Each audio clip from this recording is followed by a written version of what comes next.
Máš minútku? Martin, idem od jedného známeho, ktorý má veľkú firmu.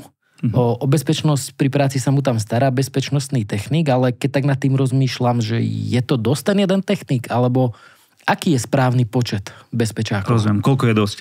Tak. Čo je veľká firma? Tak 1500-1600 zamestnancov. Tak 1500 zamestnancov a jeden človek sa mu o to stará. Áno. Bohužiaľ aj toto je realita. Niekde ešte stále na Slovensku.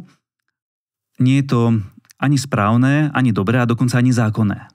Lebo zákon o bezpečnosti a ochrane zdravia pri práci hovorí presne podľa počtu zamestnancov, koľko odborných ľudí by sa ti malo starať o bezpečnosť. A je to nasledovne. Na 400 zamestnancov potrebuješ minimálne jednu odborne spôsobilú osobu. Od 401 zamestnancov do 800 už musia byť dvaja. Od 801 do 1200 už musia byť traja bezpečnostní technici a nad 1200 vždy traja a na každých začatých 1000 ďalší.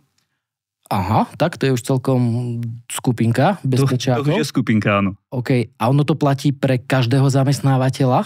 Vieš čo, dobrá otázka. V drvivej väčšine áno. Zákon hovorí o prevádzkach s vyšším rizikom. Je to doprava, skladovanie, akákoľvek výroba, energetika, lesníctvo. Je to drvivá väčšina prevádzok. OK, ďakujem. Páči sa.